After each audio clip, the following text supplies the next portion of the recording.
여러분 안녕하십니까? 자, 이번 시간에는 제26강입니다. 프로젝트 사례 7번째.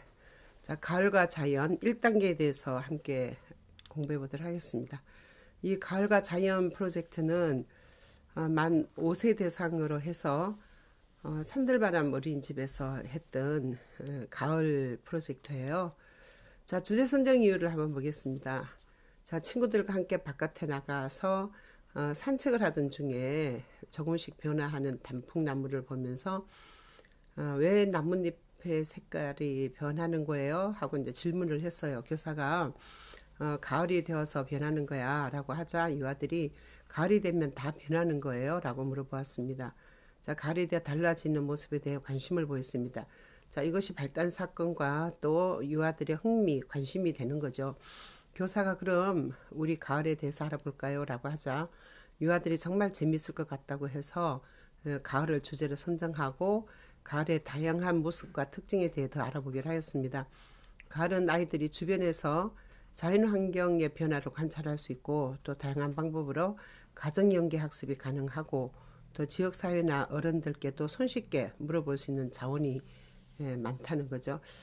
자, 그리고 누리교육과정을 통합해서 다양한 감각을 통해 아이들이 스스로 탐색하고 놀이하며 흥미를 가질 수 있고 가을의 다양한 모습이나 특징들을 이해할 수 있고 이제 그래서 가을과 자연이라는 그 주제를 통해서 이 프로젝트 활동을 수행할 때 유아들이 자연환경의 변화에 관심을 갖고 또 자연물을 통한 놀이를 하면서 신체 정서 발달과 신미감이 길러지길 기대해 본다. 이렇게 주제 선정 이유를 썼습니다. 선생님이 별 흠이 없이 잘 썼습니다. 그죠? 교육적으로 이제 잘 했고요. 자, 주제 선정 이유를 할 때는 발단 사건이 있어야 되고요. 그 아이들의 흥미와 관심을 불러일으켜야 되고 또 그래서 같이 알아보자고 해서 이제 구성주의 교육 철학이니까 함께 아이들이랑 이제 이 주제를 선정하게 된 그런 이유, 자, 그 배경을 쓰시면 되겠습니다. 자, 이전 경험 나누기에서 지금 아이들이 이제 이전 경험을 하는 걸 이렇게 한번 보세요. 가을에 엄마랑 저랑 같이 마트에 가서 눈사람 인형 사고 아빠 만나러 갔다가 집에서 짐 챙겨서 산에 캠핑가 내려와서 할머니 집에 가서 이거는 어디 갔던 거잖아요. 자, 가을에 산에 갔는데 단풍이 너무 아름다웠어요. 그러면 이제 그게 더 좋겠죠. 그 다음에 이제 이 공예린 아이가 단풍잎을 보러 내장산으로 가서 이제 단풍 구경 갔는데 도토리를 찾으러 다니는 다람쥐를 봤어요. 아주 좋아요, 그죠? 자, 그러면 선생님은 이제 이렇게 이전 경험 나누기 할 때 이제 뭘 생각하셔야 되겠어요? 자, 그렇죠. 질문 그 목록할 질문거리를 생각을 하셔야 되는데 도토리 찾으러 다니는 다람쥐를 봤다 그러면 이 다람쥐는 왜 도토리를 찾는 걸까? 이런 게 이제 질문 목록이 되겠죠. 선생님은 항상 그것을 생각하고 이전 경험을 나누기를 할 때 이제 또 다른 방법으로 질문 목록을 이렇게 만들 수 있는 걸 생각하셔야 된다는 거죠. 자, 그 다음에 그 가을에 가서 한번 보세요. 가을에 친구들이랑 별을 보러 갔는데 별가 물방울처럼 생겼어요. 어머, 얘는 처음으로 이제 별을 봤나 봐요. 물방울 모양처럼 생겼다는 거죠. 자, 그러면 물방울 모양처럼 생긴 곡식들은 어떤 것들이 있을까? 자, 이게 또 질문 목록이 되겠죠. 그 다음에 이제 다람쥐를 보고 다람쥐한테 리본을 달아주기 위해서 엄마랑 같이 리본을 만들었어요. 어, 집마당에 있는 다람쥐. 다람쥐 너무 빨라서 이게 리본 달아줄 수 있겠어요? 어쨌든 그렇게 만들었다는 거죠. 자, 가을 밤에 엄마하고 누나하고 밖에 나가 산책할 때 노란 은행나무와 빨간 단풍잎을 봤어요.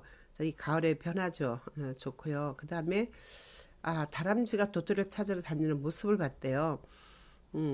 과일 냄새도 맡고 엄마 책 보고 나무에 있는 다람쥐도 봤다. 이거는 이게 뭐냐면 엄마는 책 보고 나는 나가서 과일 냄새 맡고 예. 자, 그리고 나무에 있는 엄마는 책 보고 나무에 있는 다람쥐를 봐서 그 나무에 있는 다람쥐 누가 봤는지 모르겠네요.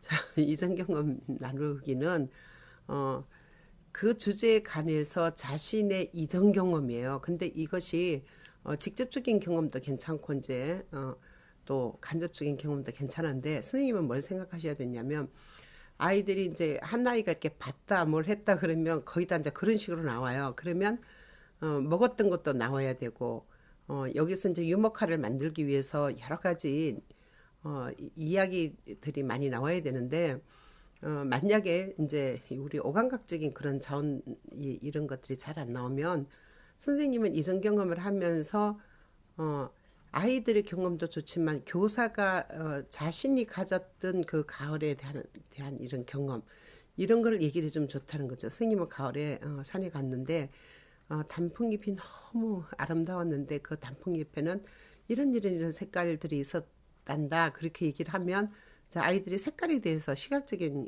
이런 것들 또 알게 되겠죠. 그래서 이런 것을 계속 그 이성 경험할 때 선생님이 어, 아이들 그 경험을 이렇게 적으면서 선생님의 경험을 얘기해 주는 것도 좋습니다. 자, 이렇게 해서 아이들이 뭐 다람쥐 얘기가 많네요. 바람도 쏘이고 이제 이렇게 했다고 했어요. 그럼 이제 이전 경험 그 사례를 지금 이전 경험 나누었던 활동 사진을 찍었는데 중요한 것은 그림으로 표상을 했죠. 이제 리프레젠테이션을 했는데 모든 이전 경험은 아이들의 경험을 그림으로 나타낼 수 있으니까 이것을 잘 다큐멘테이션 이제 기록화를 잘하는 게 필요하다 그랬죠. 자, 기록을 하는데 저 이렇게 뭐 했어요. 뭐 한 번만 이렇게 하지 말고 자, 그랬을 때 기분이 어땠는지 그다음에 이거를 보고 어떤 생각이 들었는지 선생님의 그 상호작용이 한 번씩은 이렇게 꼭 들어가게 했으면 좋겠다. 저는 그런 생각이고 또 그런 것이 있었을 때 전시를 했을 때 아이들의 생각을 볼 수 있으니까 훨씬 더 좋다는 거죠. 자, 이렇게 해서 아이들이 경험을 쭉 이렇게 이야기를 했고 그것을 이전 경험을 이렇게 표상을 했습니다.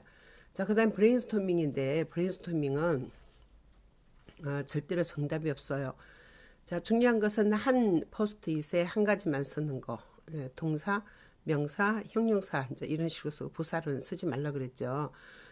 자, 브레인스토밍을 쭉 했는데 여기서 이제 나타난 것들을 그냥 쭉 이렇게 쓰는 거죠. 칠판에 쓰던 포스트잇을 가지고 하고 다시 정리를 하든 상관이 없는데 브레인스토밍을 하다가 이게 생각이 이제 미처 다 안 난 게 있을 수 있어요.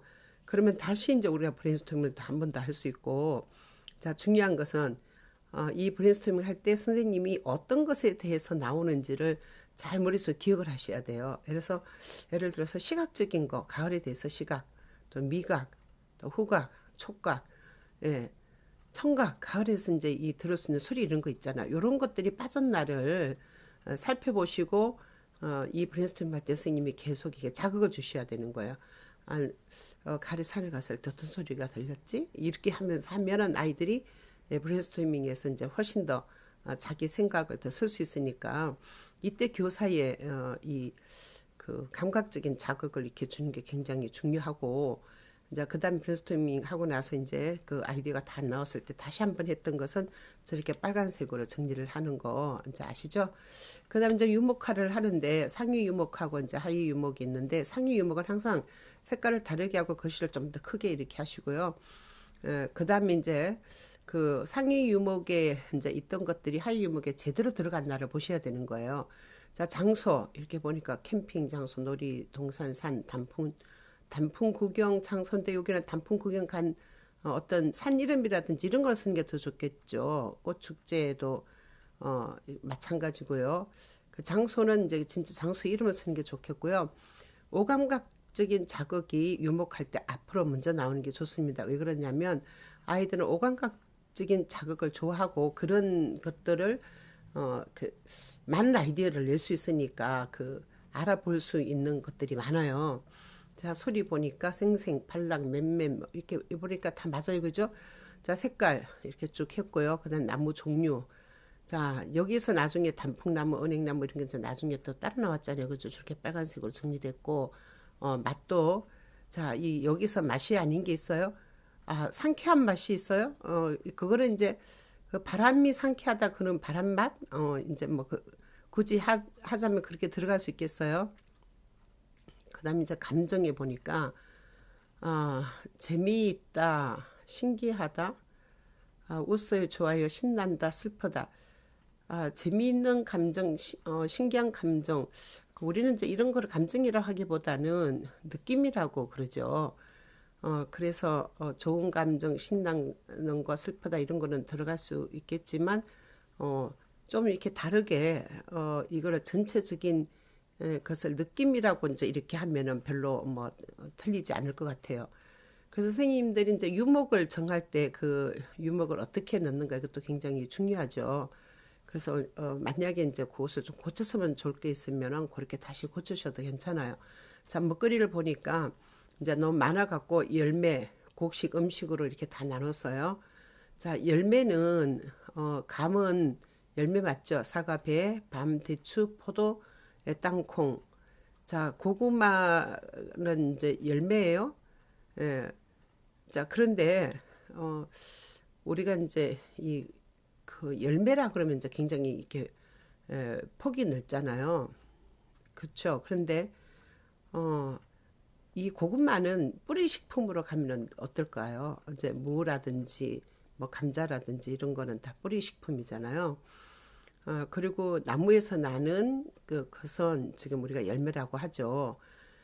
그래서 나무에 나는 것만 그렇게 쓰고, 그거는 이제 바꿨으면 좋겠고요. 이제 곡식은, 지금 들어있는 게 다 곡식이 맞아요. 자, 먹거리에서 음식이 들어있는데, 가을에 먹는 음식이 이제 쭉 들어있네요. 어, 가을에 먹는 음식 중에, 어, 아, 이게 음식이 이제 워낙 이렇게 많으니까, 이 음식을 가지고도 따로 이렇게 나눠도 돼요.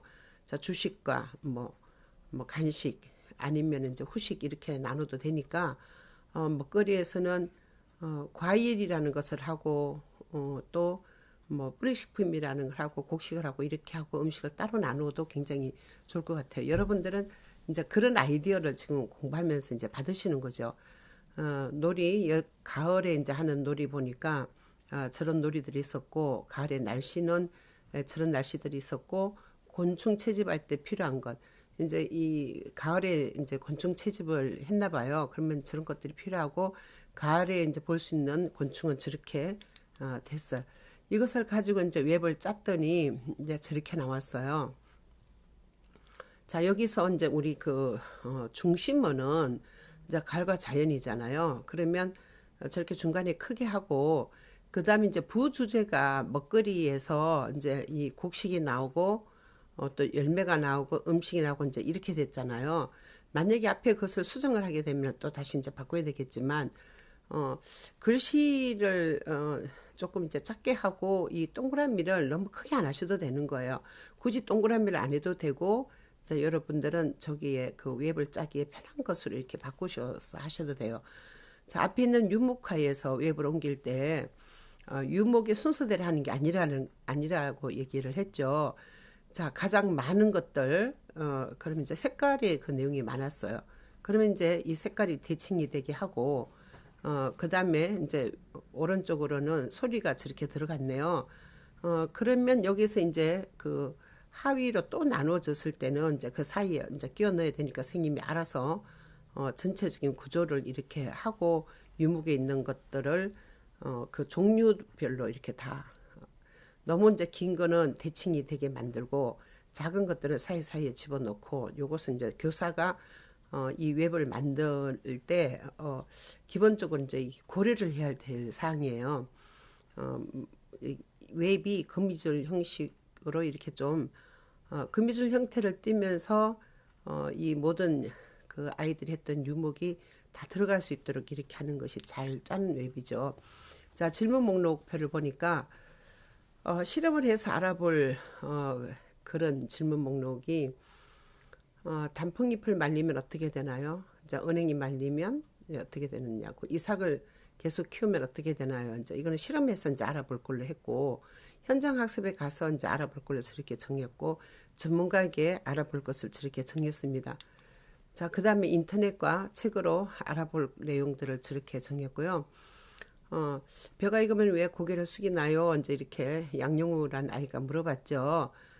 그러면 선생님이 이제 그 양용우란 아이가 앞에 이전 경험을 할 때 이제 이 벼가 익으니까 고개를 숙여서 이런 것을 만약에 애가 이제 이전경험 얘기했다 그러면 선생님은 이미 질문 목록에서 왜 벼가 익으면 고개를 숙이나요? 이런 질문 목록을 만들 수 있어야 되는 거야.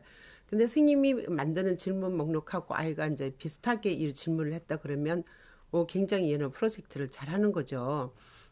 프로젝트에 경험이 있을수록 아이들이 더 잘 할 수 있거든요. 그래서 인터넷이나 체계를 통해서 이제 더 알아보는 질문을 그 답을 달 수 있도록 이렇게 알아보는 것이 지금 질문 목록이잖아요. 자, 그럼 저런 질문 목록을 이제 분류를 하고 그 질문 목록을 쭉 이렇게 막 그 계속 나열을 해놓으면 어떤 일이 생겼냐면 정신이 없어요. 그래서 우리가 분류를 해야 되는 거예요. 전문가한테 물어볼 것, 쌤한테 물어볼 것, 현장 견학 가서 알아볼 것, 또 2차적인 자료를 가지고 알아볼 것 이렇게 딱 분류를 하고 나면 보기도 좋죠. 그래서 그것을 다시 이제 재조직하는 것이 교사가 할 일이죠. 자, 자원 목록표를 보겠습니다. 자원은 1차적인 자원과 2차적인 자원으로 나눠진다 그랬죠. 자, 1차적인 자원에서는 이제 가을 열매가 있었는데 여기 이제 그 가을 열매 중에 유목에 들어간 것은 기본으로 다 들어가야 되는 거예요. 자, 아이들이 가을에 볼 수 있는 걸 쭉 얘기를 했잖아요. 그죠? 그러면 감, 대추, 도토리, 밤, 땅콩, 은행이 있었어요. 그런데 하다 보니까 이 실물에서 뭔가 좀 더 넣고 싶은 게 있어요. 그러면 아이들이 여기서 뭐를 생각할 수 있겠어요? 뭐 단감도 있을 것이고 뭐 개암도 있을 것이고 또 가을에 우리 어떤 과일을 따서 먹죠? 예, 밤과 감과 대추 이런 게 들어가면 사과, 배 이런 건 뭐 들어가잖아요. 그죠? 그러면 그런 것을 이제 더 아이들이 어, 그 생각이 났다 그랬을 때 여기다가 더 집어넣고 이제 앞에 다시 그 유목화에 추가를 하셔도 괜찮은 거예요. 자원 목록표를 선생님하고 아이들이 같이 만들 수도 있어요. 근데 만약에 우리 유목을 할 때 이제 이게 나왔다 그럴 때는 브레인스토밍에다가 다시 이렇게 넣고 이래서 이렇게 나온 내용들이 서로 탁탁 맞을 수 있게 돼야 되는 거예요. 여기는 들어간대 저기는 안 들어가고 이러면 아니죠. 자, 가을곡식 이렇게 다 집어넣고요. 뭐 더 있으면 더 넣을 수도 있습니다. 그죠? 가을나무, 이제 가을 풍경이라고 했네요.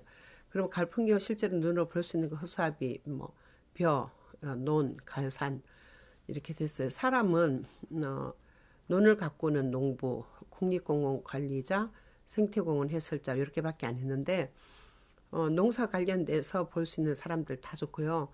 또 살림과 관련돼서 하는 것도 음식과 관련해서 가을 음식을 만드는 이런 사람들도 좋고 그와 관련돼서 뭐 영양을 이제 이렇게 뭐 알아보는 그런 사람도 다 좋다는 거죠. 그다음에 현장 견학 장소, 이제 현장 견학할 곳을 저렇게 정리를 했고요. 또 2차적 자원에서는 책과 동화와 동시 자료를 해서 정보를 주는 책 저렇게 제목 넣고 지연이 넣고 출판사 넣고 자, 저것을 가지고 이제 알아보고 아이들 도서 영역에다가 넣어주고 이제 더 그 주제를 아이들이 더 잘할 수 있도록 지금 도와주는 거죠. 동화책 저렇게 정리했고요. 이제 동시 그다음에 이제 시청각 자료에서 사진과 동영상과 이제 새 노래 자료, 음악 감상 자료를 이렇게 집어넣네요. 자, 이거 선생님이 이것을 가지고 이제 2단계 통합 교육으로 풀어낼 그런 이제 자료들이에요. 어째 보면 이 자원 목록표는 선생님이 계획안을 쓰는데 아주 필요한 자료들이죠. 자, 동영상 자료도 그럼 어디 대해서 쓰느냐. 처음에 이제 아이들이 가을의 변화를 잘 모른다고 이렇게 했을 때 어떻게 하면 되겠어요? 그렇죠. 이것을 이전 경험 나누기 할 때 그 전에 아이들에게 이런 가을의 변화를 쭉 보여주고 그리고 자신의 경험을 얘기해 보는데 굉장히 그 동기부여를 할 수 있는 게 이 동영상 자료예요. 자, 수업 과정 중에 또 보여줘도 좋지만 처음에 아이들이 생각이 잘 안 나고 가을을 어떻게 프로젝트를 해야 될지 잘 모를 때 이 동영상 자료 굉장히 좋은 자료예요. 그림도 미리 보여준다든지 시청각으로 보여주는 자료가 필요하죠. 자, 새 노래, 음악 감상 타고 이제 관련 사이트까지 다 했어요. 자, 이렇게 해서 이번 시간에 우리 가을과 자연이에요. 근데 중요한 것은 이 가을에서는 이 가을이라는 주제에서는 자연에서 너무나도 많은 놀잇감을 이제 빼서 그걸로 놀이를 할 수 있거든요. 제가 누차 얘기했듯이 우리 교육 과정이 전부 다 놀이 중심으로 바뀌었기 때문에 선생님은 이 프로젝트를 할 때 이 자원으로 어떤 놀이를 만들 것인가 이거를 생각을 해봐야 돼요. 그래서 다음 시간에는 우리 이 자원을 가지고 선생님이 계획안을 짠 것을 가지고 놀이를 또 이제 만들어보는 영역별 5개 영역별 통합교육을 또 공부하도록 하겠습니다. 여러분 수고하셨습니다.